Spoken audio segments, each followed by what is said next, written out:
Et ouais, c'est un podcast qui est difficile à faire. Vraiment, on a perdu plein de combats. On a perdu, regardez, Hugo Guillon, Ale Joseph. On a perdu Jordan Zebo, Michael Marisardi. On a perdu Felipe Colares contre Daguiri Mavov. Ça, c'est vraiment dommage. On a perdu Ivana Ciric-Petrovic contre Evelina Wozniak. Ça, c'était la dinguerie du co-main event. C'est vraiment, vraiment dommage. Et là, on vient de perdre Boulox, Aboubakar Bathily contre Meditir. Et ça fait vraiment chier. Voilà, il y a Miri Pidroni, il est toujours là, mais j'en ai déjà parlé dans le podcast précédent. Je sens que je vais aller me faire foutre parce que ça a été vraiment compliqué de faire un podcast Ares 11. Donc je vais essayer tant bien que mal de le faire avec ce qu'il reste parce que la carte est quand même magnifique. Allez, c'est parti.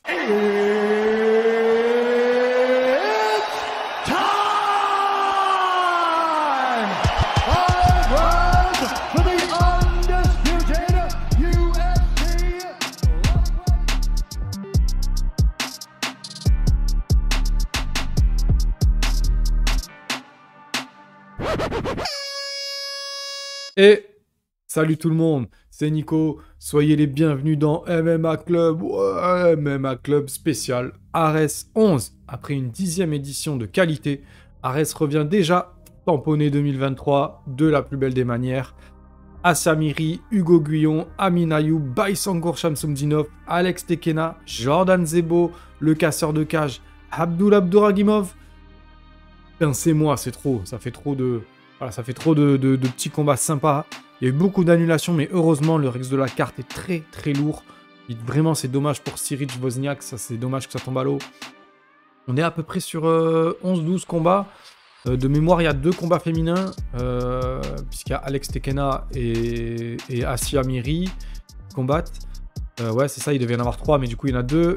Il y a des combats dans des KT qui sont déjà...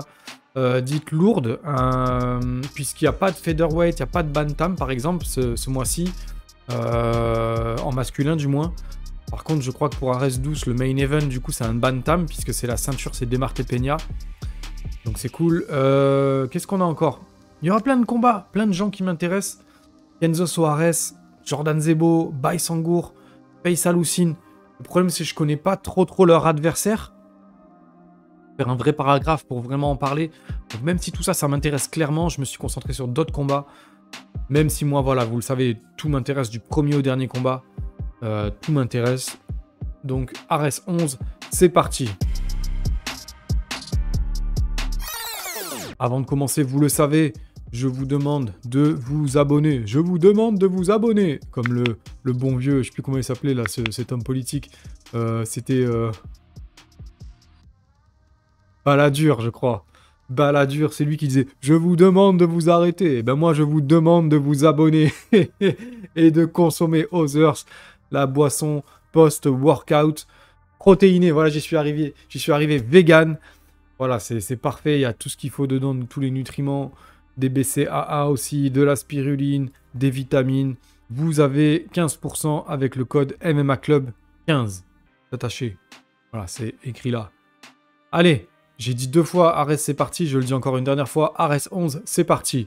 On commence de suite très fort avec... Cette fois on commence à l'envers, on va commencer par les prélims. Une petite prélim de qualité. Alors au début c'était une prélim de qualité plus, là je sais pas trop ce que ça va donner. On a Hugo Guillon qui combattra en ouverture de carte contre Franck Martin. Puisque donc Ale Donatello, Joseph il est forfait. Ah, il sortait d'une grosse blessure à l'épaule, là il est forfait. Voilà, on a Guillon qui a 3 victoires et 1 défaite et Martin qui a 0-0. Franck Martin, il se tape d'entrée un énorme client puisque Hugo, il a 3 victoires et 1 défaite. Une défaite à Ares contre Jackie Jeanne. Il est allé se refaire une beauté ailleurs et il revient donc, voilà, il est déterminé. Il est refait à bloc pour recombattre en France. Normalement, il a 4 victoires et 1 défaite. Moi, j'ai vu le combat qui a été déclaré no contest au Cage Warrior. J'ai vu ça, c'était un petit peu ridicule. C'était du vol, tout simplement. Il maîtrisait son adversaire contre la cage. Il y avait un déficit de puissance flagrant, son adversaire. Il a trouvé une porte de sortie quand Hugo a sorti un genou qui a touché le nombril. Voilà, ça a effleuré un petit peu la coquille. Il s'en est servi pour se sortir de la situation. C'est parti en no contest. C'est comme ça. Voilà, donc aujourd'hui, on a un mec avec une grosse XP, ou du moins une XP intermédiaire.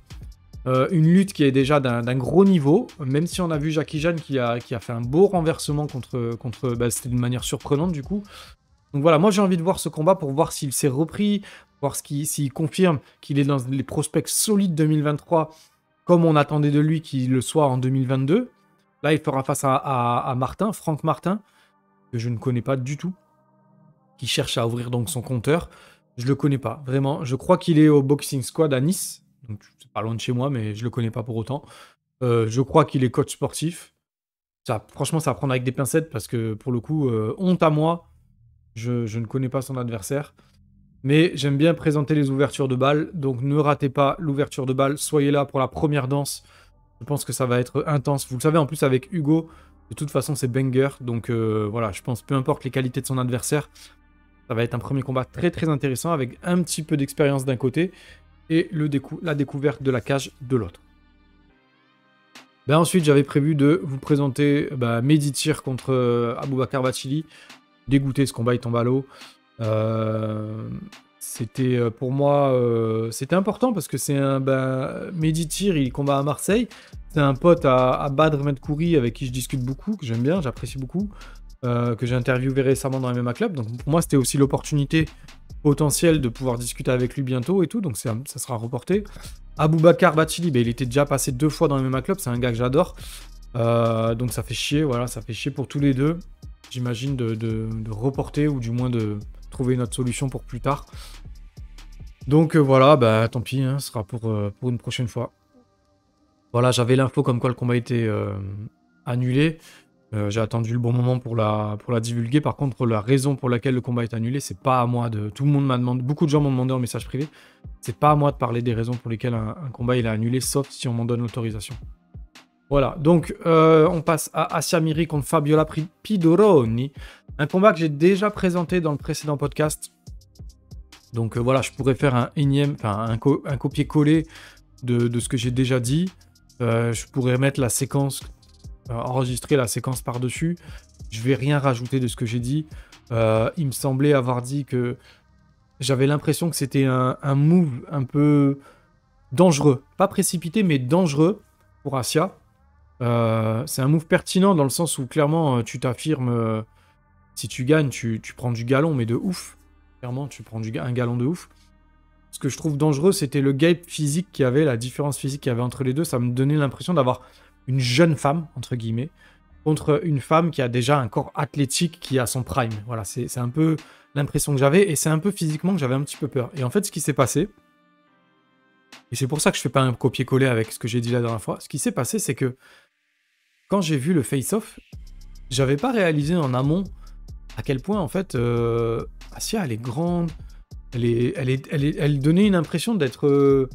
de prendre le côté du combat psychologique, l'avant-combat psychologique, un peu à sa charge, quoi. Elle avait l'air d'assumer tout ça, elle avait l'air d'avoir les épaules, elle avait l'air d'avoir plus de carrure et de prestance que ce que j'avais peut-être l'impression de lui avoir donné quand j'avais présenté la première fois le combat. Donc, petit mea culpa, moi, je change un peu mon fusil d'épaule et je me dis, physiquement, finalement, on est sur quelque chose d'assez similaire, voire, en fait, Asia, elle est carrément bien charpentée par rapport à... charpentée dans le bon sens du terme, hein. Je sais que pour les femmes, c'est péjoratif quand on dit ça. Par rapport à son adversaire, finalement, elle était plus petite, un peu plus recroquevillée. Alors apparemment, il y avait un problème physique. J'espère que c'est pas ça qui fait l'apparence trompeuse. Mais voilà, du coup, Bob, c'est vrai que ça m'a donné l'impression de... en fait, finalement, pourquoi pas. Pourquoi pas. J'avais vraiment peur de ce côté-là. C'était vraiment un frein pour moi de me dire... elles ont pas le même gabarit et tout, nana. Finalement, pas du tout. Donc, let's go, quoi. Let's go, Asia, on est avec toi. Tu le sais. Voilà, après, il y a un combat qu'il faut pas zapper. C'est un de mes chouchous Ares. On n'en parle pas beaucoup. C'est Amari Djedrick. Amari Djedrick. Voilà, pardon. Contre Karim Gadji. Amari, il avait donné une interview écrite dans MMA Club que vous pouvez retrouver sur le WordPress de MMA Club. Voilà, le lien est sur direct.me MMA Club FR. Donc, 2 très bons kickboxers qui vont s'affronter en MMA. Le combat précédent, il a montré des failles dans le MMA de Amari. Il n'avait pas de solution contre son adversaire. Là où Karim avait aussi montré déjà certaines limites, malheureusement. Au sol, c'était, je peux pas dire catastrophique parce que ça serait un irrespect total de ma part. Déjà pour le combattant qu'il est, et deuxièmement parce que mon sol à moi est complètement à des années-lumière du sien. Non, tout simplement, il a montré juste que contre un grappleur ou contre quelqu'un qui pratique du sol couramment tous les jours, c'était compliqué. Il a montré qu'il avait des bonnes bases de MMA, mais que c'était compliqué de sortir de son kickboxing. C'était un combat qui était à 3-0 avant d'entrer dans Ares et qui s'est retrouvé à 3-2. C'est dire aussi le niveau et c'est dire aussi le peu de cadeaux qu'on fait dans les matchmaking. Là, cette fois, on lui donne un kickboxer. Donc voilà, ça risque de se passer debout. Amari, il vient de s'entraîner avec Leon Edwards. Moi, j'attends beaucoup de cette reconversion MMA. Pour le moment, il est à 2-1. Il avait mis un magnifique KO lors de Ares 3. Je l'avais élu KO de l'année. C'était mon finish préféré, c'est clair, à Ares. Du côté de Karim, on est à 0-2 à Ares, 3-2 en MMA, comme je l'ai déjà dit. La défaite, elle serait compliquée parce que jusqu'à maintenant, il a perdu contre des mecs polyvalents. Comme je le disais, il a pas à rougir de son MMA, mais il a perdu contre des mecs qui étaient malins, qui ont amené le combat dans leur endroit de prédilection. Ils ont emmené le combat au sol et c'était très compliqué pour lui. Donc là, il n'y a pas vraiment d'excuse pour ne pas briller, finalement, que ce soit pour l'un ou pour l'autre. Faudra faire preuve d'un étalage de talent pour redorer un peu le blason. Parce que c'est compliqué. Heureusement pour Diedrich, du coup, il sortait aussi d'une victoire juste avant, donc ça va. Il s'entraîne beaucoup avec Ramzan Jembiev en lutte, Amari Diedrich. Donc attention à ces changements de niveau, il est quand même un peu plus complet que Karim à ce niveau-là. C'est un combat intéressant entre deux revanchards et c'est pour ça que je tenais à le présenter. C'est pas forcément le combat le plus haut placé dans l'affiche, mais pour les amateurs de MMA, vous ne pouvez pas rater ce combat. Ensuite, on passe à Alex Tekena contre Levi Steedman. Donc, j'ai pas énormément de choses à dire sur Alex. Il revient d'une défaite en combat pour le titre en main event. Il y avait beaucoup de choses à prendre en compte pour quelqu'un qui doit faire attention à pas monter trop vite. Au final, j'imagine qu'on apprend beaucoup de ce genre de moments de vie. Ça devait être un beau moment. Elle a montré beaucoup de positivité et même beaucoup d'humour dans la défaite. Félicitations à elle pour cette belle ascension. Voilà, donc finalement, j'ai pas mal de choses à dire, je me rends compte. En tout cas, elle avait fait un super combat. Au passage, il faut aussi noter que son adversaire avait su faire ressortir certains automatismes, certains pas mauvais, mais ses moins bons automatismes. Elle avait su exploiter ses qualités contre ses défauts, et c'est passé. Donc aujourd'hui, Alex, elle affronte Levi Steedman, qui a un parcours un peu moins reluisant que Ivana Ciric. Elle a un beau parcours en amateur, avec pas mal de vert, pas mal de rouge. Ça veut dire beaucoup d'expérience. Comme Alex, elle a beaucoup d'expérience. En pro, elle a perdu ses 2 premiers combats, et sa dernière victoire a eu lieu contre une fille qui est aujourd'hui à 0-3. Donc je ne sous-estime pas son MMA, j'ai juste moins de peur pour Alex que contre son combat précédent où j'avais annoncé que c'était 50-50. Je pense qu'Alex, sur le papier, elle est clairement favorite. Je pense que si elle se fait plaisir, si elle fait confiance en son striking, qui est exceptionnel, il n'y aura pas vraiment de problème. C'est aussi peut-être l'occasion aussi de se tester un petit peu plus en grappling contre une adversaire qui est plus abordable. Mais connaissant un petit peu Alex, je crois qu'elle ne sera pas là pour faire traîner. On verra peut-être du changement suite au combat pour le titre. Et c'est aussi pour ça que j'ai envie de voir ce combat. C'est pour ça que je le présente. Alex, c'est sûrement une des personnes les plus attachantes du circuit féminin en France. Par son originalité, son humour, elle est très intelligente. Donc voilà, j'avais envie de mettre un petit comment on dit, une petite balise sur ce combat pour qu'on le zappe pas, pour qu'on le mette à l'honneur. Combat féminin très important en plus pour nous parce que c'est une Française qui combat. Bon courage Alex. Voilà, ensuite on passe à Riles Oudelia contre Amin Ayoub et ce sera le dernier combat que je présente de ce Ares 11. Vous allez comprendre pourquoi je ne présente pas Abdul contre Rafa Laratic, je vous le dirai après. C'est un super combat digne d'un co-main event parce que les deux ont prouvé leur côté spectaculaire, ils ont prouvé leur côté guerrier, ils ont prouvé leur côté bon esprit et ça ne calcule pas. C'est Nantes, c'est Marseille, ça va ramener du monde, il y aura beaucoup d'ambiance. Donc clairement, c'est un bon move de l'UFC, de Ares, de les placer en co-main event. Maintenant, on peut rationaliser aussi et se dire, Amin Ayoub, il sort d'un rouge et d'un match nul. Riles Oudelia, il a fait le yo-yo, il a fait 3 victoires, 3 défaites sur ses 6 derniers combats, excusez-moi, je crois. Ça voudrait aussi dire que ce combat, il aurait très bien pu être placé un peu en avant sur la carte. Ça aurait pas été choquant non plus. Bon, le problème, c'est que le co-main event officiel a sauté, donc il fallait bien en trouver un, et celui-là colle parfaitement. On est à 14 victoires et 5 défaites pour Riles. On est à 16 victoires et 6 défaites pour Amine. C'est donc un matchmaking parfait à 1 ou 2 combats près. Ils ont quasiment le même Sherdog. C'est incroyable. On aurait pu difficilement mieux faire. Donc bravo au matchmaker. Riles il sort d'une grosse victoire au cœur contre Teddy Violet. C'était vraiment un magnifique combat. Une victoire à l'extérieur importante. Car comme je le disais tout à l'heure, il faisait le yo-yo depuis 6 combats. Il alternait victoire-défaite, victoire-défaite. Je pense que mentalement, c'est compliqué. Il était sur une défaite, il a battu Teddy Violet. Donc là, il est sur une victoire. Voilà, je pense que c'était important de ne pas s'enfoncer dans le rouge. Il a montré qu'il était ultra complet, d'une agressivité incroyable, contre un adversaire qui justement lui avait promis l'enfer. Donc ça veut bien dire que le gars sait vraiment s'adapter à l'attitude du mec qu'il a en face. Au final, il a montré des grandes qualités, il a prouvé qu'il méritait de monter un peu dans le ranking Ares. Donc c'est tout à son honneur, c'est vraiment très mérité. Il se retrouve face à un taulier du MMA français, Amine Ayoub, qui a participé à l'émulation positive d'Ares. Et ça, je tiens à le dire, en 2022, avec 2 combats incroyables, surtout le deuxième. Voilà, au final, ça fait une défaite et un no contest. Mais il a prouvé qu'il restait un mec incroyable dans la cage. Il est attractif, il est ultra dangereux, il attire du monde, il est respectueux. Franchement, Amine Ayoub, c'est le Nantais le plus parisien. Alors je sais pas, ça peut être mal pris d'un certain sens. Pour certains, peut-être, souvent quand on dit qu'on est comment on appelle ça, comment vous nous appelez à Paris, les provinciaux, vous aimez bien parler comme ça. Voilà, ça peut être pris un peu péjorativement parlant. Mais clairement, Amine Ayoub, c'est un des mecs qui ramène le plus de monde au Ares. C'est un des mecs qui en fait la plus belle propagande. Donc voilà, co-main event mérité, même s'il sort d'un rouge et d'un match nul. Franchement, c'est tout à son honneur. À tous les deux d'ailleurs. Donc, moi, j'ai hâte de voir leur jeu de pression mis face à face. Je les trouve au top de leur forme. Vraiment, j'ai hâte. Et cette fois, c'est 2 droitiers. Donc Amine, après 2 affrontements contre un gaucher, qui est difficile à manœuvrer, il pourra peut-être combattre avec un peu plus de repères, si j'ose dire. Voilà, un peu plus de naturel. En tout cas, pour Amine, la victoire, elle semble impérative pour revenir et rester quand même dans le haut du tableau, dans le haut de carte. Pour Riles, en cas de défaite, ça fait encore le yo-yo. La logique, elle serait presque respectée, mais ça serait dur pour lui parce que du coup, il passerait de victoire-défaite au main event.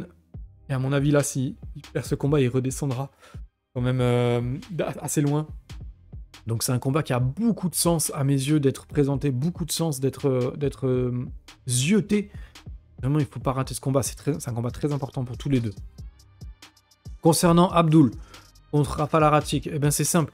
J'ai fait un podcast qui s'appelle « Qui est Rafal Haratic ?» Je vous invite à aller l'écouter dès maintenant, juste après celui-ci, pour apprendre un petit peu qui est le prochain adversaire d'Abdul. Voilà.